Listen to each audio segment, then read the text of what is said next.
तुमने कर्मा शब्द 1000 बार सुना होगा, पर कभी सच में सोचा है कि तुम्हारी आज की जिंदगी जैसी भी है, किसी और ने नहीं, तुमने खुद लिखी है।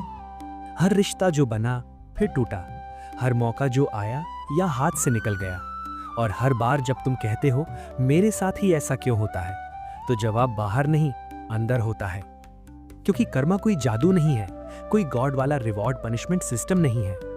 भगवद गीता में कर्म को फैंटेसी नहीं, लिविंग फॉर्मूला की तरह समझाया गया है।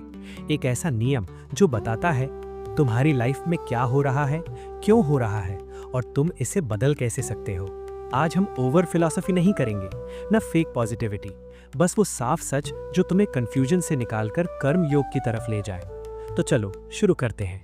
देखो, जब भी तुम कोई काम करते हो, चाहे किसी को खुशी देना या किसी को हर्ट करना, किसी की मदद करना या जानबूझकर इग्नोर करना, तुम बस काम नहीं कर रहे होते, तुम एक बीज बो रहे होते हो। और हर बीज कभी ना कभी किसी न किसी रूप में फल बनकर लौटता है, कभी तुरंत, कभी देर से, कभी वैसा ही, कभी नए रूप में।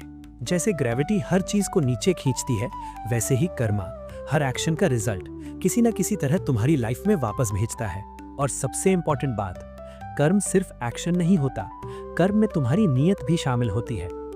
तुमने किसी की हेल्प की पर दिखावे के लिए, या सच में बिना स्वार्थ के। दोनों बाहर से एक जैसे लग सकते हैं, पर अंदर से दोनों अलग कर्म बनते हैं। श्री कृष्ण कहते हैं कर्म को समझना आसान नहीं। गीता में आता है कि कर्म, विकर्म और अकर्म को समझना जरूरी है, क्योंकि कर्म की गति गहरी है। कर्म, विकर्म और अकर्म, फर्क समझो। पहला, कर्म, जो काम नियम, ईमानदारी और धर्म के साथ किए जाएं, जैसे अपना फर्ज निभाना, सच बोलना, किसी की मदद करना, ये कर्म है। दूसरा, विकर्म, जो गलत है फिर भी हम करते हैं, जैसे धोखा, झूठ, किसी को नुकसान पहुंचाना या किसी के बारे में जहरीला सोचना, ये विकर्म है। तीसरा, अकर्म, ये वो कर्म है जो मैं के लिए नहीं, ऊपर वाले के लिए या सही के लिए किया जाए, बिना लालच, बिना फल की चिंता। ऐसा काम भीतर बोझ नहीं छोड़ता, बल्कि भीतर आजादी छोड़ता है। और हाँ, कभी कभी चुप रहना भी कर्म होता है। कभी किसी गलत चीज पर चुप रहना भी अपना फल देता है, क्योंकि तुम करो या ना करो, हर पल तुम कोई ना कोई दिशा चुन रहे होते हो। हम अक्सर पूछते हैं मैं क्या गलत कर रहा हूँ, पर कई बार असली सवाल ये होता है कि मैंने कब क्या ऐसा किया था जिसका असर आज लौट रहा है। कुछ लोगों को चीजें आसानी से मिल जाती हैं, कुछ लोग मेहनत करके भी स्ट्रगल में रहते हैं। किसी के रिश्ते बार बार टूटते हैं, किसी का करियर बार बार रुक जाता है। गीता कहती है कोई भी कर्म से नहीं बच सकता, पर हर इंसान के पास ये चुनने का अधिकार है कि अब वो कैसा कर्म करेगा। यही कंट्रोल है, यही पावर है। अब समझो कर्म के 3 टाइप्स। पहला, संचित कर्म, ये वो कर्म है जो तुमने पिछले जन्मों में या इस जन्म में किए, पर अभी तक फल नहीं मिला।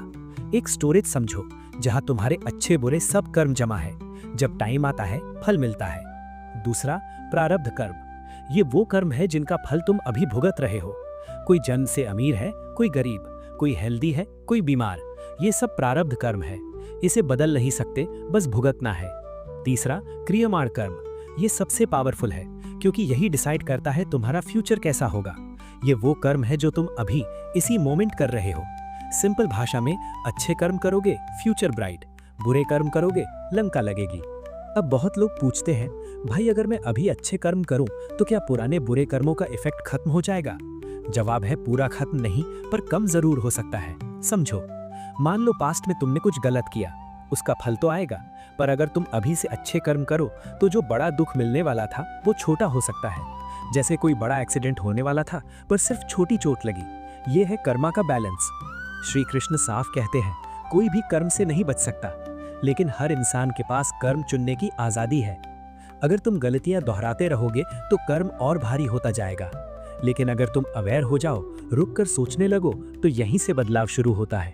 मुक्ति का मतलब भागना नहीं है, संन्यास लेना नहीं है। मुक्ति का मतलब है हर काम को ईमानदारी से, बिना दिखावे, बिना लालच करना। जब तुम ऐसा करते हो, तुम कर्म में नहीं फंसते, तुम कर्म योगी बनते हो, और यही असली आजादी है। तो याद रखना, हर कदम, हर सोच, हर नियत तुम्हारा भविष्य लिख रही है। अगर वीडियो ने तुम्हें जरा सा भी सोचने पर मजबूर किया हो तो इसे शेयर करना भी एक अच्छा कर्म है। फिर मिलेंगे अगले वीडियो में। जय श्री कृष्ण।